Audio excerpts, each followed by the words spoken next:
Good evening, David and Lynn over your end. I know it's nighttime there. So thank you very much for making time to speak with us. So just a quick introduction first for the audience. So David is the founder and CEO of HackerNoon, which he founded, I think, 10 years ago now, at 2013. Prior to Time that, flies. Dave, sorry? Time flies. Yeah, time flies, right? And so prior to that, David worked at a as a writer at Smart Recruiters. I think it's a startup. Then the Lewistown Sentinel, I believe that's a news agency, and then at University of Redland. David also started numerous businesses and websites, which some of them are no longer active, which some of them are. Maybe David, if you want to talk a bit about them later, you can. And then Lynn is the co-owner and COO of HackerNoon, which she joined later at 2017. Is that when you guys were married? Got married? Yeah, we actually got married 2016, and Right, I joined HackerNoon shortly after right, um, our kid was born. Our first kid was born. right. And then prior to that, Lynn worked at numerous. You worked at University Minerva University and Brown University, and then also worked at this United World initiative. And then in Lynn's past, she also founded this Creative Kit project platform in Vietnam. Maybe Lynn later, I will ask you to revisit that to tell us a bit about what's that about. And thank you for doing this and very exciting. I mean, I'm a user of HackerNoon. We read stuff and we even publish a few things there. And so it's good to finally meet you, even though it's virtually. So yeah. Thanks for contributing to HackerNoon. Also, that's how we meet most of our team, is Yeah. also actually like the original title of this talk. I was Mm, planning like just how to manage this like 100% remote company. mm, It's kind of rare for us to meet people in person. Um, right.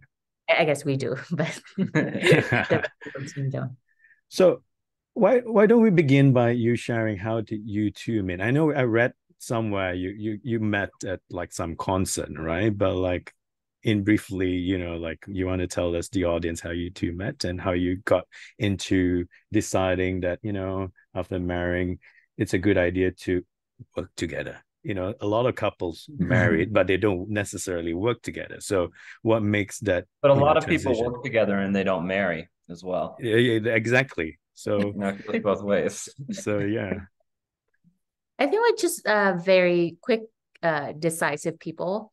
Mm, So we met randomly just by chance on the street of San Francisco. I was working for a university at the time that mm, was headquartered in San Francisco. mm. So I was only there for like 10 business days because, Oh, like my employer was sending me there. And on the close to the last day of the trip, it was a Friday, right? Yeah. mm, Yeah, we met on in front of the Civic Center. mm. It was like an outdoor kind of concert, and David was there to support his friend, a musical friend. I would just Right. think there's a through line of why we decided, I mean, to be a couple, like to get married as well, Mm, to work together is like we are not super um like we're not stewing on decisions. Like we're never mm, gonna be the kind of people that just sitting on something for 3 years, never acting on it. mm.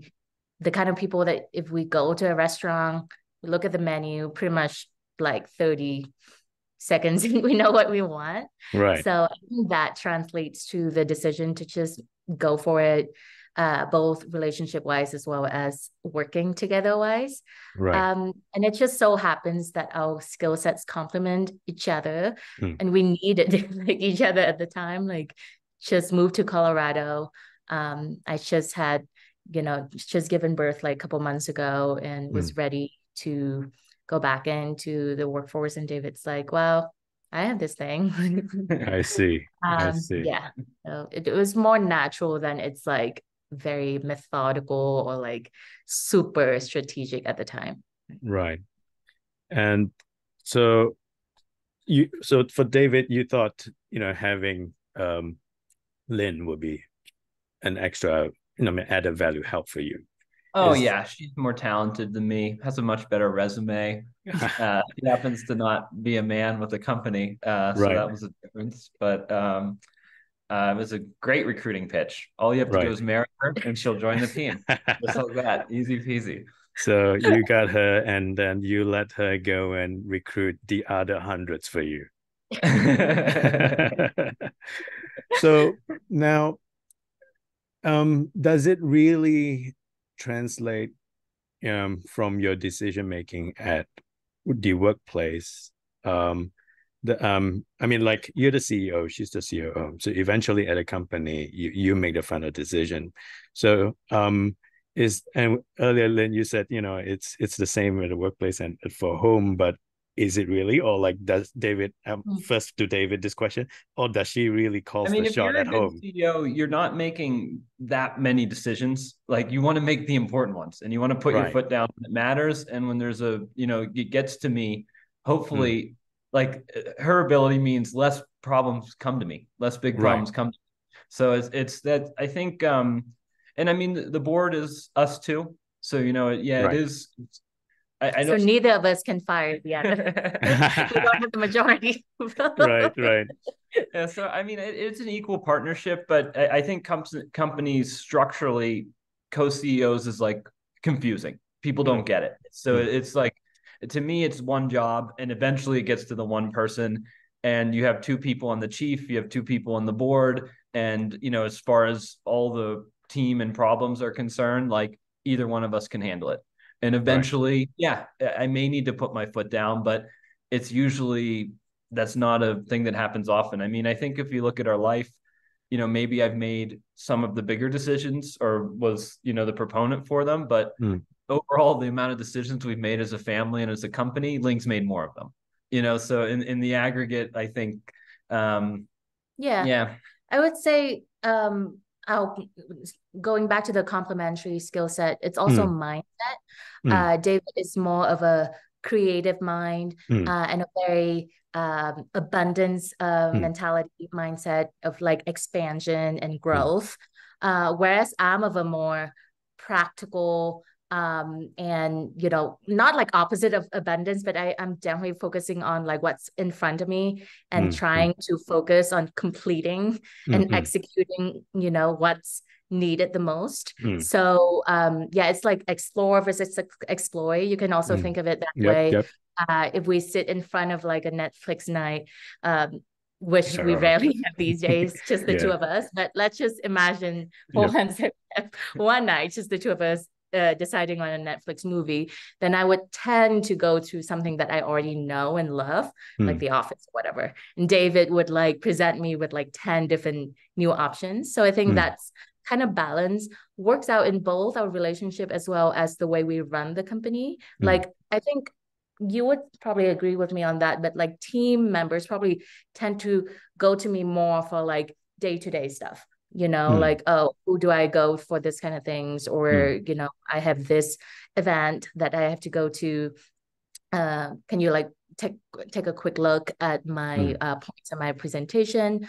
Whereas for David, like we have a developer who was working on his own like a hackathon idea, and who would pitch it to David, right? Like, oh, this is like potentially a new company idea that I have. Would you like to take a look at it?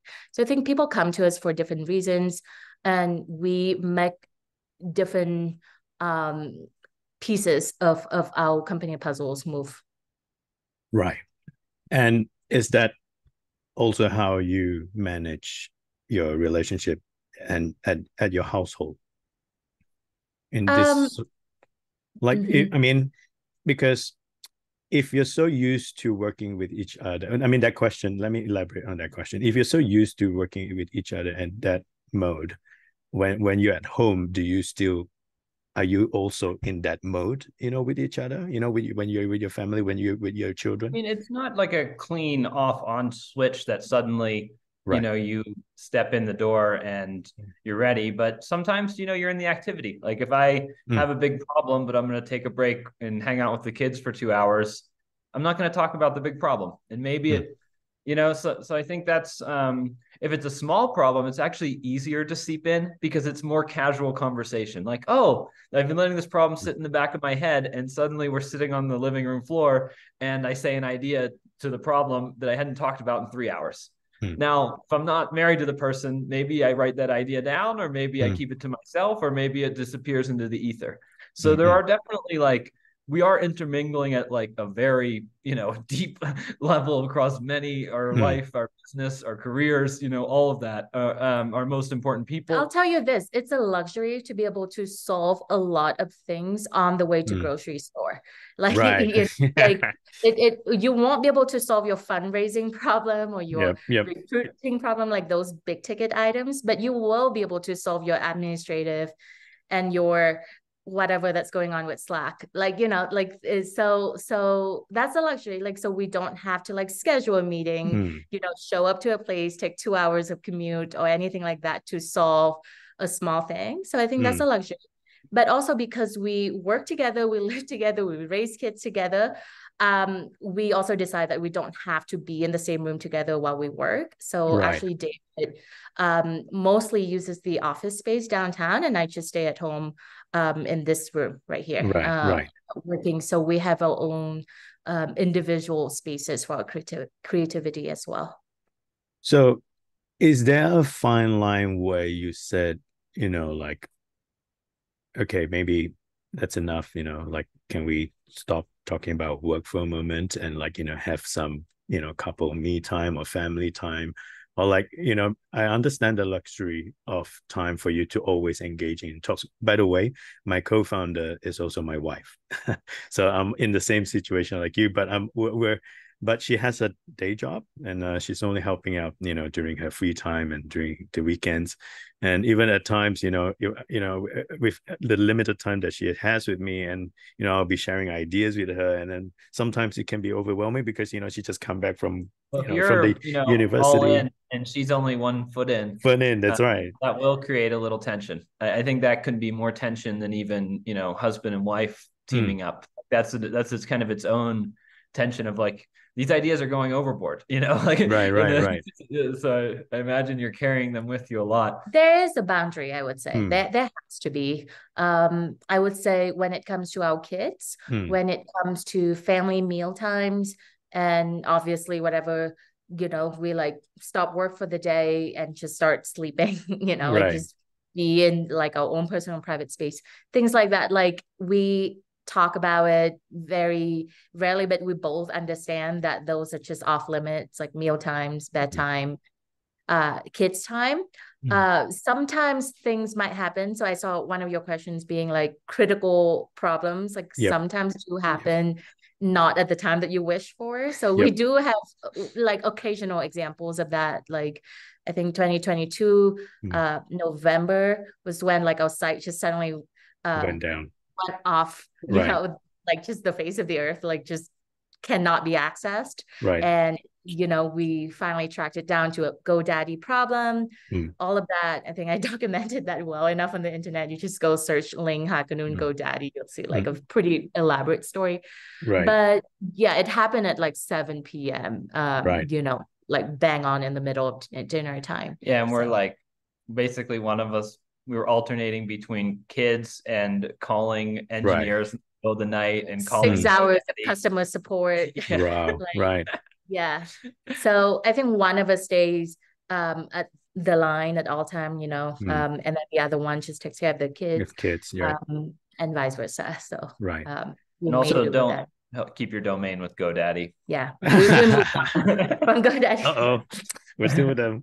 I'm just kidding. So sort of circling back to what David said. So do you find it easier if, let's say, a married couple, if they're in this, they should go all in, and that, it makes it easier. Otherwise, when one, it's, only having a single foot through the door, it makes it more challenging. I mean, it's hard to say because, one, finances come first. If your house is stable, how are you going to build a stable business? Of course. So if one of you is having another thing that brings in the money to keep the house stable, it just means on the new thing, you have to understand their commitment level is actually lower than you from a thought point, from an endpoint point, and it's not quite an equal partnership until you're both all in terms of just, hey, whenever this is a decision that requires the expertise of the business, in the very beginning, I would speak with more authority because I was the one all in. And if she had an opinion on it, I would take it, but I wouldn't treat her as, hey, this is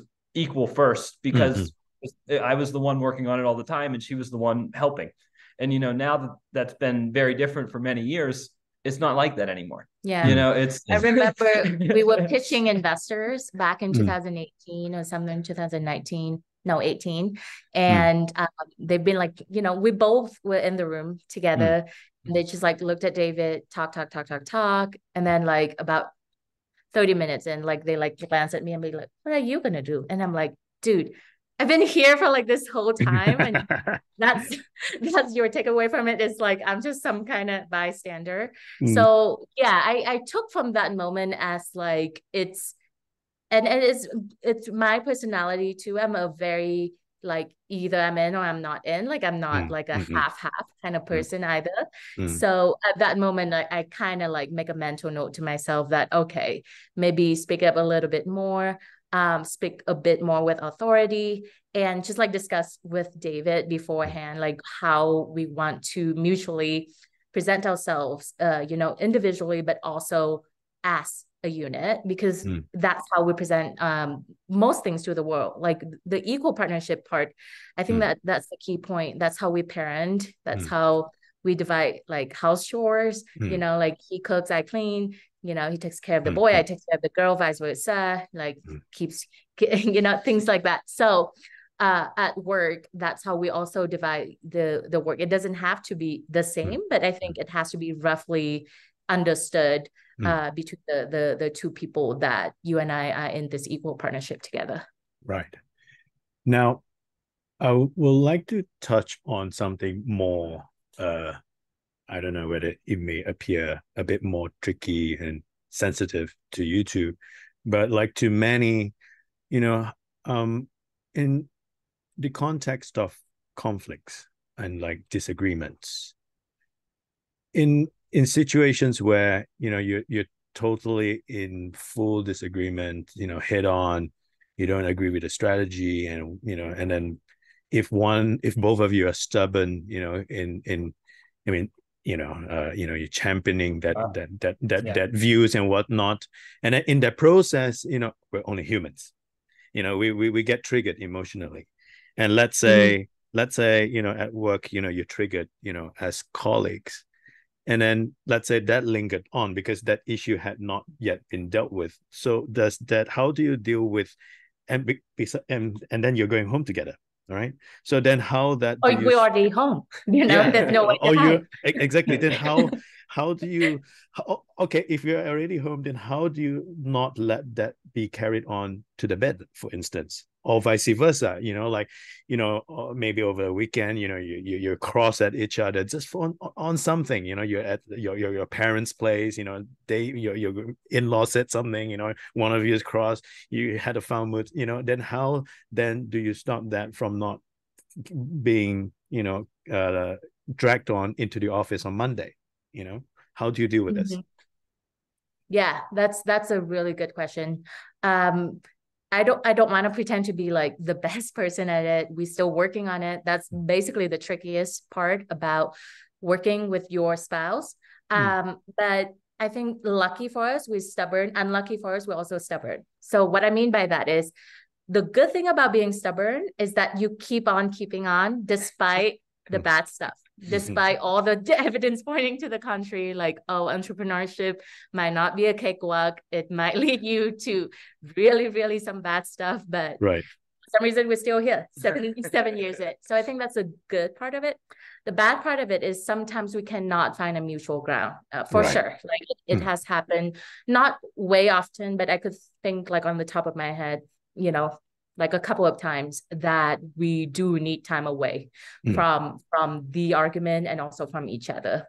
I would say the one thing that helped in terms of our personality as well is that we are not ones to avoid the problem and to avoid talking about what the disagreement is about. And now it might be very unpleasant in the time to like make the fight even bigger. But I think basically dealing with the problem head on, make us understand what the disagreement or argument actually is about. You know, like there's a surface level of what you think the problem is. And then the moment you like talk about it, maybe you yell at each other about it. If it gets heated enough, then you, at some point you would arrive to, oh, so that's what the actual problem is. Maybe you did not get enough exercise. Maybe I did not sleep enough. Maybe we feel underappreciated in certain chores or kids, you know, or at work, maybe I did something for you that you didn't acknowledge, or a colleague was saying something and, you know, that got to me. Like things like that. I think it comes out a lot more with open communication rather than avoidant tendencies. Right. And yeah, I would say that conflict is healthy. You know, it means you care about the project, and it means you can talk about your point of view and keep it or lose it. You know, it doesn't, it's not a loss to lose your point of view. You just move on to the next project. You're not right about everything, you know, and, you know, so it's just keeping that type of mindset. And it's like the other thing, if you're looking at trying to scale up as a husband and wife team, how the rest of the team interacts with you is very important. It's really important for other people to see that me and Ling disagree on things. And whenever you hear something from me or you hear something for Ling, it doesn't mean it's fact and it's going to be carried out and we're going to have to do it. It means that's the opinion of David, that's the opinion of Ling, and there's going to be a discussion about it. And that the opinion of, you know, all the other colleagues, we want to put them, you know, on the same level as us whenever we talk about how to best solve the problem. Got it. So do you also think taking timeouts and short breaks helps in that regard? Yeah, absolutely. Professionally. We have spent some time just basically, hey, this is not about like I'm running away or, you know, whatever. Like I literally just need a break. And I think a break, just in general, even if you don't have a disagreement, helps tremendously. It helps to switch your environment. It helps to change your mindset, for you to see things in a different way. Honestly, sometimes the very act of stepping outside, right? Like we are all Zoom workers, right? So like we might be very okay with just doing this all day, every day. Yesterday, sorry, segue, but yesterday, Nora, our daughter, was like talking about farmers being a job, and we're like, wow, the best farmers probably do this all day because they own the farm, right? So they probably talk to their lawyers and accountants and like the corporations that like make deals. But anyway, we are this generation of workers, so it helps a lot to simply walk outside, feel that sunlight, and change your mindset. That is one of the good things about running your own business and having people around the world. Like we do make our own schedule. You know, we have key meetings that we're doing and, you know, meeting with customers and investors in our team, but it's like, it's a lot of flexibility of, hey, maybe I'm going to take the afternoon off early. And then when the kids go to bed, I'm going to log back in and I'm just going to let that problem sit for 4 hours and nothing's going to be fine. The world's not going to burn down. I'm just going to see if I can think about something else for a while and no, I'm going to come back at this time and you know, work on whatever I was planning to work on. So I think there is a lot of control that and discipline that it'll take your business a long way if you're able to build a schedule around you and let your mental health like take breaks. Like you're going to burn out if you don't. And you know, I felt close to burning out before, but I've been at this a long time and I haven't. You know, I kind of learned like when my body is telling me like, you know, when to push and when to sit back. And that's something you have to learn over the years. You can't just know when to do it. You have to go through it. So obviously you have to have a system in place, even like a playbook, you know, internally, how you work with each other, how you work with your remote employees, how you deal with things. Yeah, I think over time we learned that we don't like meeting too frequently. Like we prefer async communication. A lot of our colleagues, because they don't live in the same time zone. In fact, most of them live in a very, very strange time zone for us. Like 2 a.m. for us would be like 9 a.m. for them, things like that. So then you're used to this. Yeah, we would wait, for their response, no problem. But then we make sure to value the meetings that we do take. So in week we have one product meeting, one sponsor meeting, one editorial meeting, one marketing meeting, and those are the ones that we pay a lot of time, effort, energy into, and like people think that it's a big deal, showing up to these meetings. And I think that builds a healthy culture around deadlines, accountability, and if you say last Thursday that you're going to ship this by X amount of time, then what's happening today? So that's been what works for us. And you mentioned earlier in the beginning that you are a remote team. So since day one until now, you're still remote. Yes. Yeah. And how many of you right now together, like full-time staff, part-time staff, and like the whole, and like your community helping you to keep HackerNoon afloat and making money?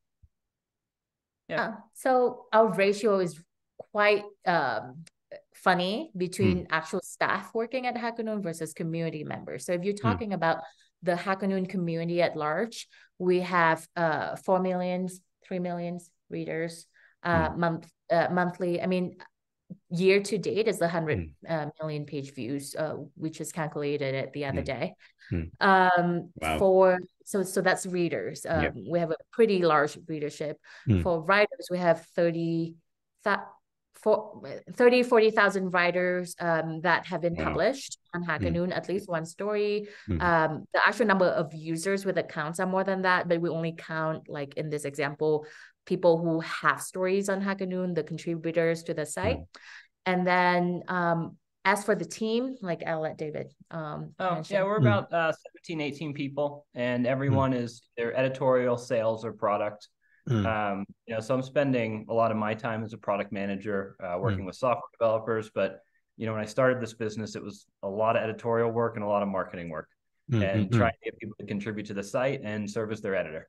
Now I'm editing just a few stories a week, and we actually have enough of a team in place between full-time and part-time editors that within 2 to 4 days, if you submit your story on HackerNoon, you'll get a professional review, accepted or rejected. And if it's accepted, you're going to get about a half hour of our editor's time to improve your content. So it's a good team structure for us, because those are all skills that I somewhat have, in terms of, hey, once you get to 50, 100, 500, 1,000 employees, those are a lot of skills you don't have, as the CEO managing it. So I'm still in a nice phase where, like, the people doing the skills below me are better than me at the skills, but I can understand their job enough that I can be a helpful teammate. And that's kind of a nice stage for me of, imagine these people running 1,000-person companies and not knowing the name of 20%, 30% of their staff. It's kind of wild of how their job is like ripple effects almost. I'm still between mostly individual contributor and manager, not public figure / occasional manager, so it's a nice stage to be in. Perpetual fundraiser. Not a perpetual fundraiser. Right.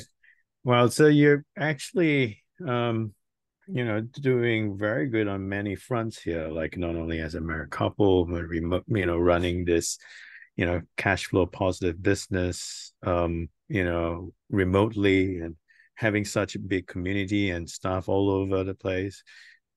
So, you've literally, made what a lot of VCs don't fund in work.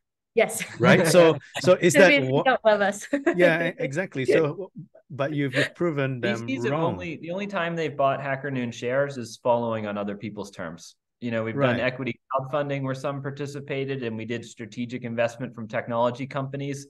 And then a couple of VCs have followed on. But number one, VCs no longer invest in purely common stock companies. So we have 100% common stock. There's no preferred exit whatsoever for anyone. So if this sells 10 millions, 20 millions, God forbid, 100,000, everybody gets their share price worth. We are still the majority shareholders by far. So I think that makes it not as attractive. And obviously, VC would look for like 100x type of companies, which we're more like the couple digit X, maybe 10x company, but we're definitely not like the super hot AI on the block.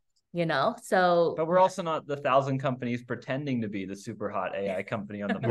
Right. We have a Exactly. real history of record and established, a certain level of consistent revenue and team and just grind and not willing to give up that I think makes a decent small business. Maybe if you're 7x, you're happy with 7x. You don't need the 70x. I mean, maybe I'll have to turn down the offer so I can get 7.5x.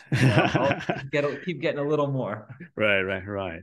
So then how would you advise, other couples, in similar situation, the background, the family, trying to work together? So we have before. It's actually really nice. It's really refreshing, when we meet couples that are also creating their business together. So first and foremost, good for you.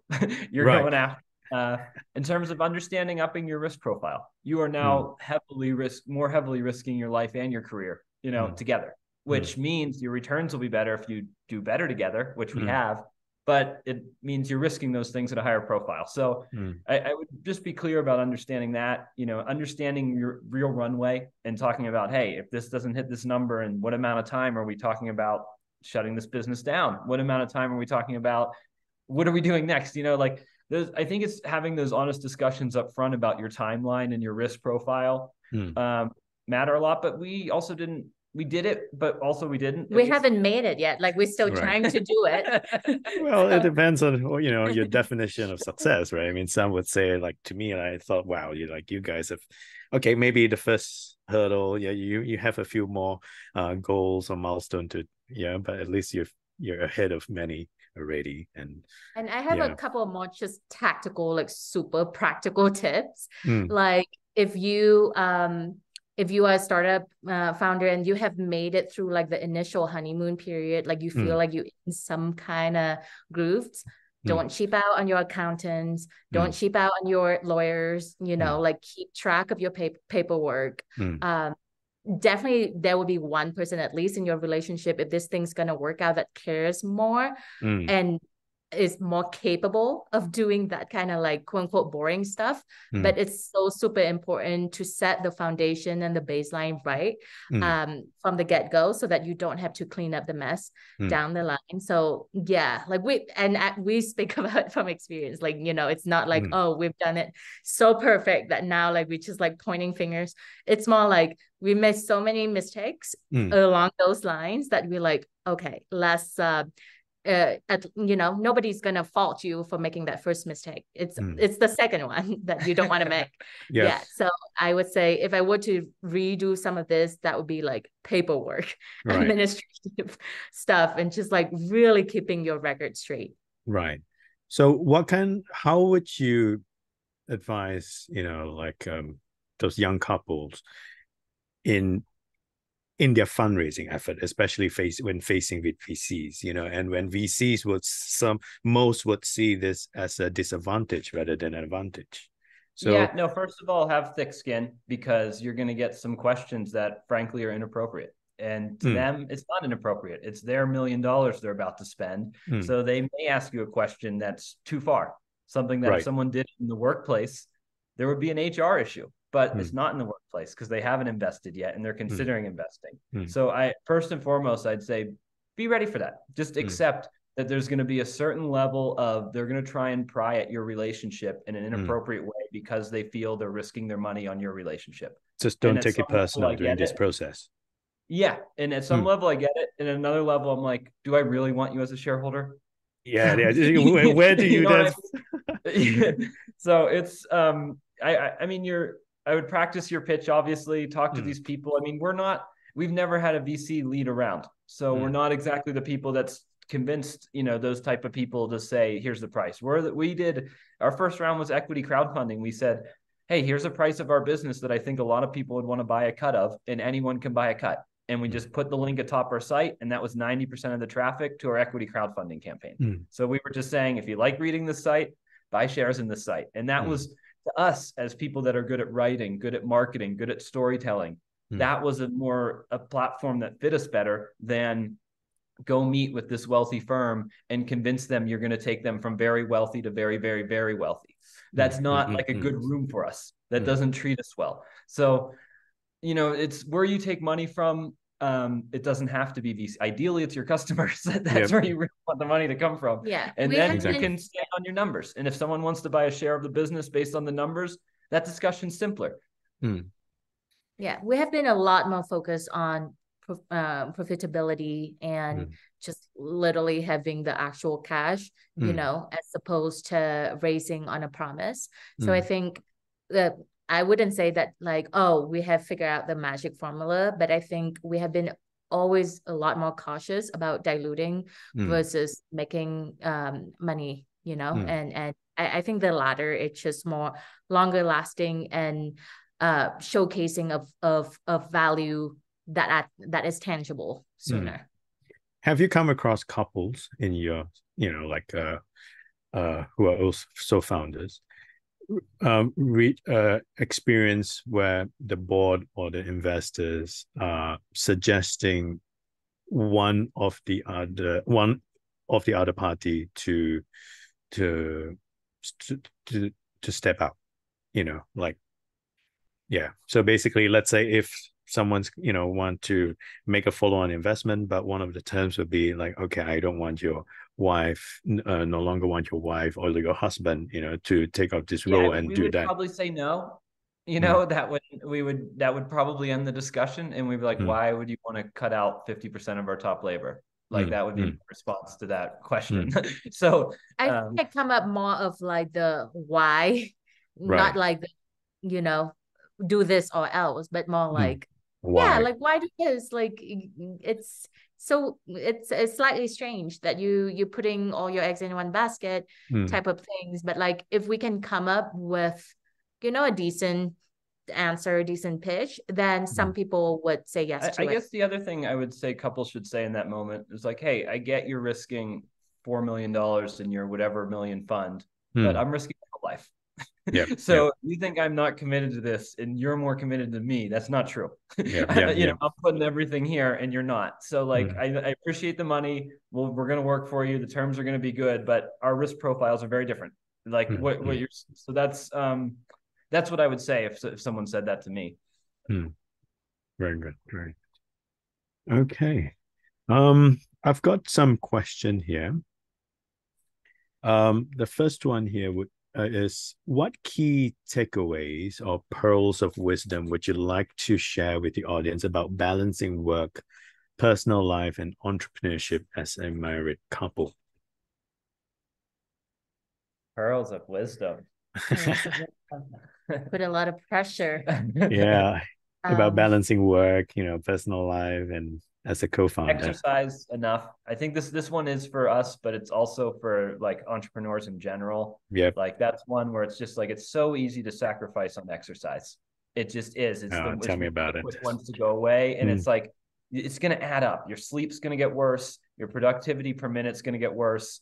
And it seems selfish in the moment to say, hey, I need to go move my body without you guys later. But we trust each other that, hey, we set up windows that we can make sure we take care of our bodies in that way. So I think that's a really important one. You have to rely on your partner to be able to have those windows.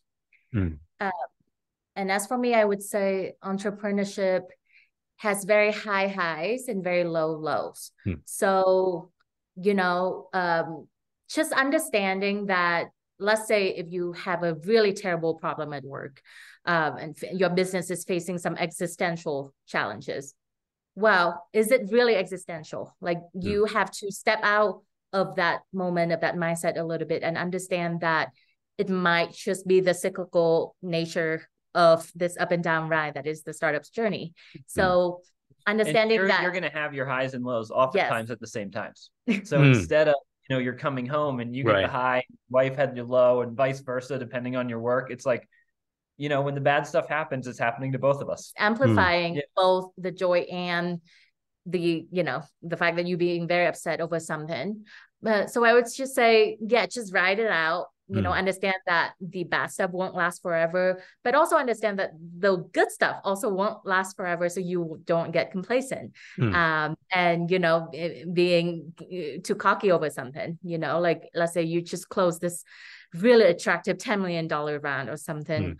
Well, that's not forever. Like 10 million depends on how you spend the money. Like it could last for all of your startup journey, or you could just burn it, by making one critical mistake. So you don't want to go in either direction. So I think there's like a metaphor for life somewhere in there as well. It's just like nothing lasts forever. And the joy is in the act of doing it itself. Yeah. Right. Now, that's as married couple. Now, what about in terms of parenting? Like when you're doing all this, and then what about your kids? And now that especially you have two. Yeah, so I mean, routine is very important, and setting up a strong structure around you. As a parent, you got to accept you're going to have childcare. And we have a part-time nanny. We have my parents around. We have a very structured school schedule. And I'm not doing any meetings around pick up and drop off. Like it's just like booked out. You know what I mean? So that's I think setting boundaries of what your schedule is really important, and the kids respect that. They get used to it. They need it. The moment you switch their routine, you have a double cost. So the serving a strong routine, it serves you to make sure you get good work hours, and it serves them to know what to expect. And you have to break your routine, obviously, sometimes. But the older I get, the more I'm doing the same routine. By the time I'm 80, I'll be doing the same thing every single day. I think our youngest won't get it yet, but our oldest starting to get that we are business owners and we have employees and we have business problems that we have to deal with. I mean, she, drew a lot of pictures, to both of us. And in her recent drawings, I've seen like the HackerNoon logo on it. So like she learned how to draw the clock. Speaking of the devil, she just... I'll be right back. And how old is she now? 6.5. 6.5. And the son is just a year old, no? Yeah, 1.5. Right. Full ball of energy. Just ready to go. I myself just had my son last February. So he's 9 months. Yeah, like coming to 10 months now. So yeah, I'm still juggling with all this and trying to, make it work. So yeah, then I actually have a question, but since Lynn, jump off, and maybe later on she can share her view as well. So as a, HackerNoon, it's a tech-based publishing startup. Obviously, a lot of time you're spending your time in front of the screen, and now that you have children, when do you find the right time to introduce tech or like iPads or phone to your kids? Yeah, that's a great question. It's a challenge of this whole parenting generation that no one has a full answer to. I have a few guidelines I go by though. The first one is trying to teach her that the phone's for creation and not consumption. And that's a hard thing to do. But she takes a lot of pictures, and so, as opposed to, She does this adapted mind game. So it like teaches her math and words in English. So I think, that rule we came up with very early on of like active participation in electronics as opposed to just mindlessly consuming something seems to be the key to a healthy relationship with technology, at least when it comes to young kids. The other rule we did really early that was really great, and I didn't know we were going to keep it 6 years. It's just something we made up within the moment, but no TV till after dark. And just flat rule on no screen during the daytime of just not allowed to do it. She'll still see us typing on the computer sometimes, obviously, during the day, but in terms of, consuming movies, we just cut that out. And that was, that was, I think it was really helpful to get her to draw longer and keep their attention away from just. So how long is the screen time then when it's allowed? Like up to 30 minutes at points. She has been given opportunities to watch movies. We made one mistake of letting her watch something that was way inappropriate for her age, like just Harry Potter 4. Okay. Right. That I think 1 to 3 is fine. For a 6.5-year-old, Harry Potter 4, that's the cutoff line. Right. So, I I think, yeah, but we only do that during, like special times, like extended break, or during like a super long weekend or something. For the most part, she gets to watch something for 30 minutes. Cool. I remember we had a talk at Colorado Business School, Leeds Business School in Colorado, and Nora came, and she didn't really get what's going on, but like it was fun to like have her and show, see like, oh yeah, he's not just on the computer, like he's a real person that goes places and meets things. So there are some elements of like a remote job can feel a little not real to the kid, like, do you really need to work? And I was like, do you really need me to buy this for you? And so it's like, right. So how do you fight off the temptation of sort of like influencing them picking tech up, or like computer science or something like that, as they grow up?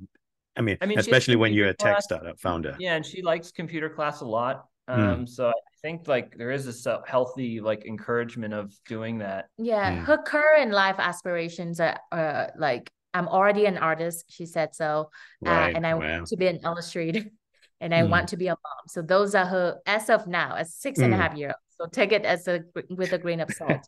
But I would say, at this point, being Asian, like I understand the temptation to like for parents, especially the tiger type, to be like lawyers, doctors, whatever. But for me, growing up in a musical family and just marrying into like this Jewish guy's family, which also values education highly, like we already have a pretty high bar of expectation for her. We don't also have to tell her what career tracks we gonna expecting her to do. Like she already told us. So I think when the time comes, if she chose computer science, technology, great. If she chose whatever else, I mean, maybe AI would enable, I don't know, some career path that we cannot think of right now, right? Yeah. So I would just keep those options open for her when until when it comes. Right.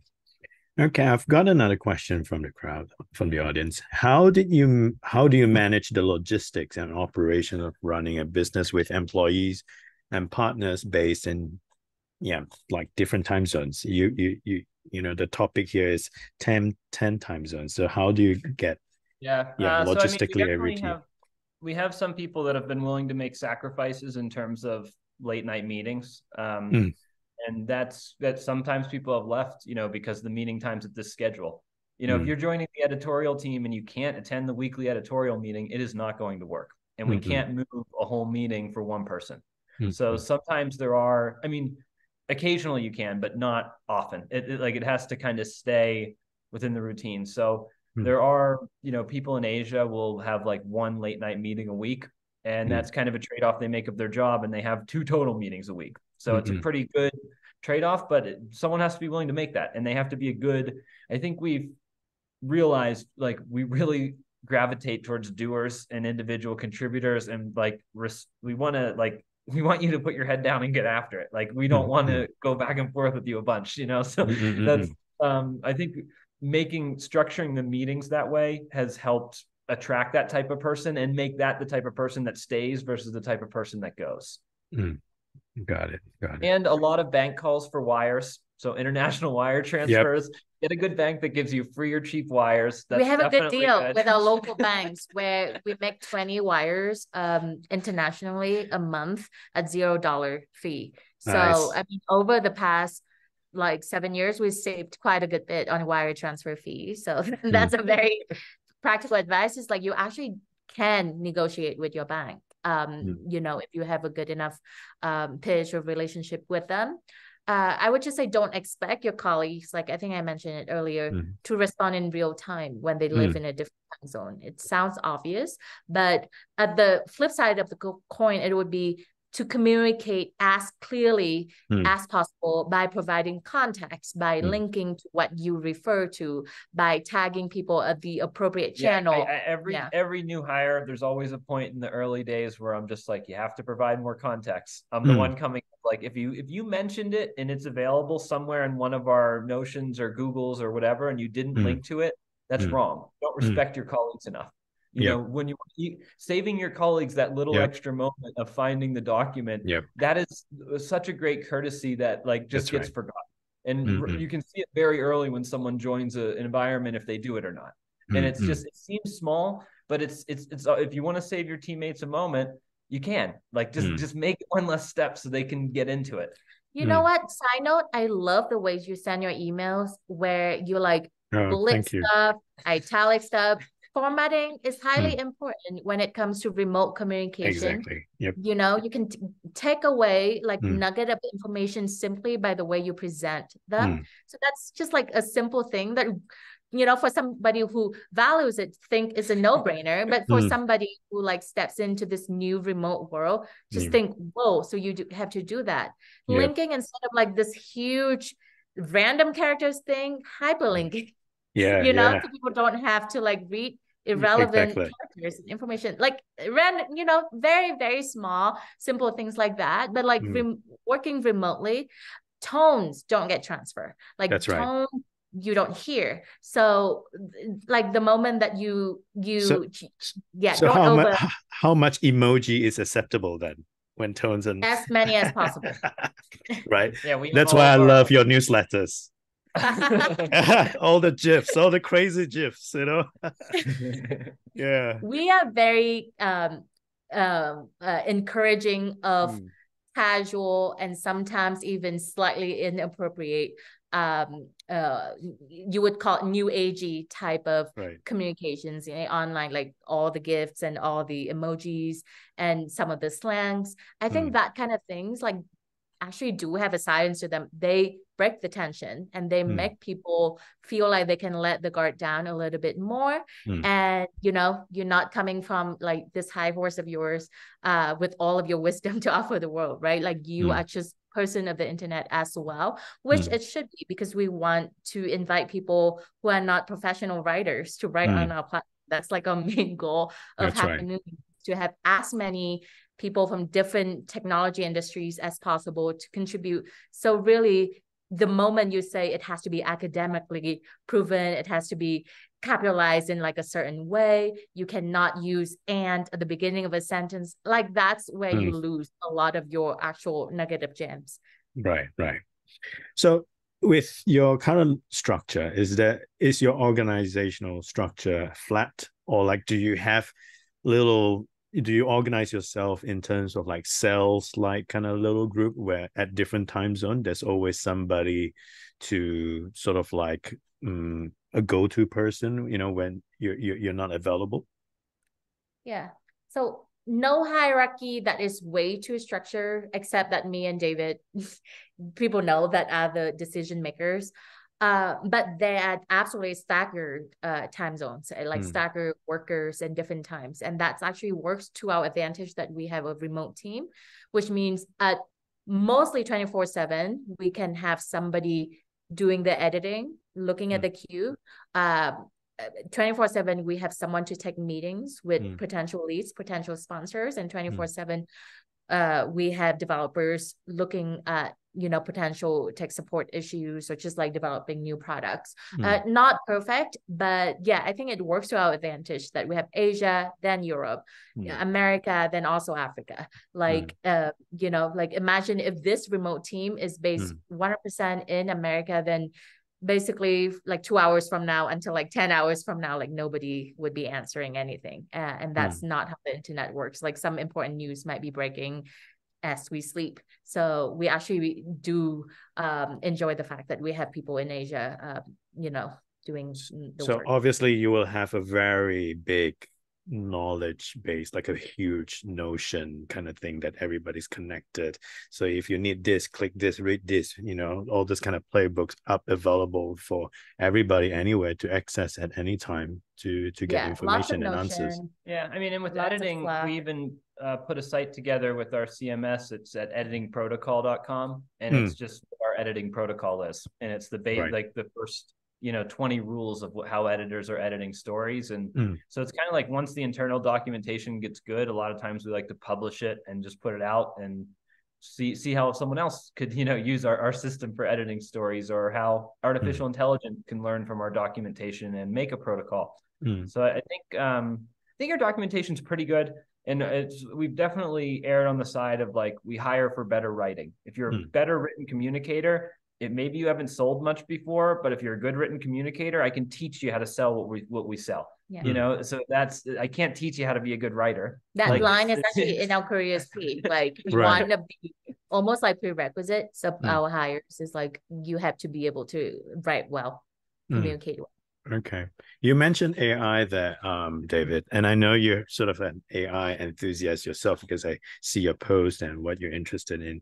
And so I've got a question for you. Do you see the pursuit of AI by the marketplace as a threat or as a disruption to either media or, like in your case, a publishing industry? Say, with the advancement of generative AI, how has that impacted your industry? Has there been any negative impacts to your business, or you're not worried?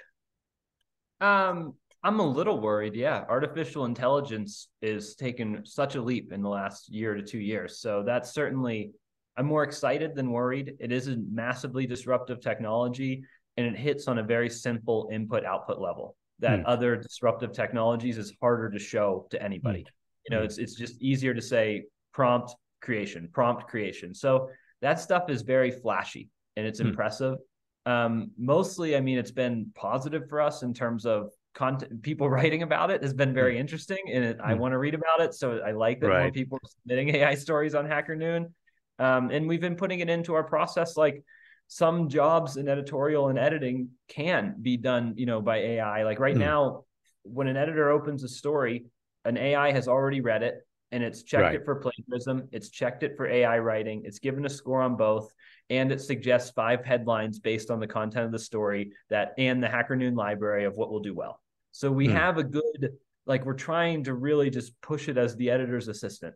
And eventually more towards the writer's assistant as well. But the image thing as well. Oh yeah, we also have image generation. So the feature image is one of like the early, if anyone was blogging 10, 15 years ago, everyone has gotten that notice from some image licensing site that you found some image, and even if you accredit it, they're still coming after you for money of whatever, or you just didn't have an image and it didn't get shared as well. So I mean, the AI image generation is definitely like a baseline minimum for putting out a new piece of content. Ideally, you create your own original image, but it's like an AI image is much better than no image. And bringing that out there and having it with a new original image makes a big difference. Yeah, like the quality of the AI image totally depends on the prompt, how well you phrase, whatever images you want to create. But I also want to touch on, I don't think AI, at least at the current stage in the publishing industry, being a competitor to writers, as it's just a tool. And what happens with tools is that people who are good with tools then will become even better and rise above, the rest. Whereas people who are not good with tools, then, they will lag behind. So really what AI, I think, has been doing so far for the publishing industry and media in general is that it elevates the good ones way above the rest, and it makes it harder for mediocre or even like bad content to be discoverable. And I think that's a good thing, at least at this point, right? Like it hasn't really completely fooled anyone that this is a completely original research paper that like has never before been written before, and like its name is like Steve. Like so far what it has been able to achieve is that sometimes it hallucinates and makes up some facts that some people think that it's true. So that's where the AI and plagiarism detector comes in, and that's why the human aspect of our editorial process also comes in. Like every single piece that you see on HackerNoon has actually been looked over by a human person to ensure quality, but all the check boxes that you have to make.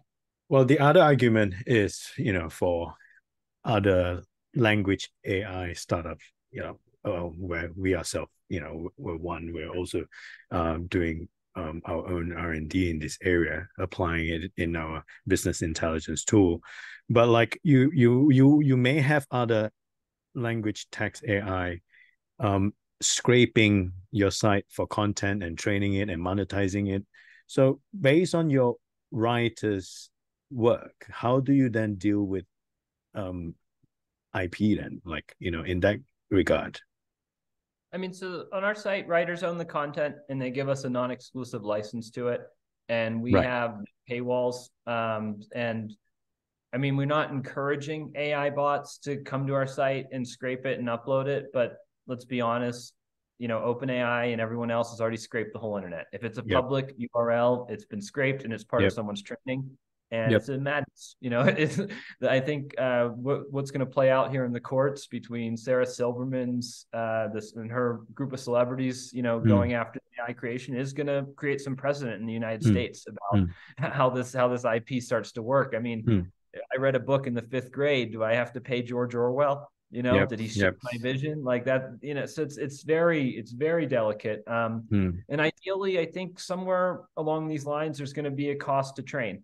And the cost to train right now is just GPU, and hopefully it goes to GPU and who owns the content that was inputted. But creating a system to actually manage that, I've seen some other people coming out and starting to try that. But it's very tough because you don't know what the model knows. You don't even know what the data input of the model was. And the people who know what it was may not be incentivized to pay the rest of the internet for that. So I'm kind of with everybody else of waiting to find out what exactly the rules are going to be. Okay. Well, we've got to wrap up. And I've got one last question from the audience. Have you ever got burnout from working and parenting? If so, how do you deal with it? Yeah. We're only humans, so absolutely it has happened before. I think, as humans in this world, we have relationships with society, we have relationships with each other, but we also have relationships with ourselves. So when, all of those former 2 fronts fall apart, and you focus on the last front, which is, okay, did I sleep enough? Did I eat enough? Did I exercise today? Did I view sunlight today? Things like that, I think just eventually would always help out. If you cannot take care of it yourself, it's like that airline thing. You cannot put the mask on for others either. So go back to that. I think it doesn't last though. I think I find just way too much joy in this crazy ride that is the entrepreneurship journey, but also parenting. Like I love being a parent to our kids to death. Like it's 2 of my most favorite in the world, like truly. So I think I just accept a certain level of burnout and risks and that stuff. I mean, it's great to celebrate the wins. I mean, my daughter, she was drawing last night and then we ran out of time and she's like, I want to get up early and do this before school. I'm just overjoyed.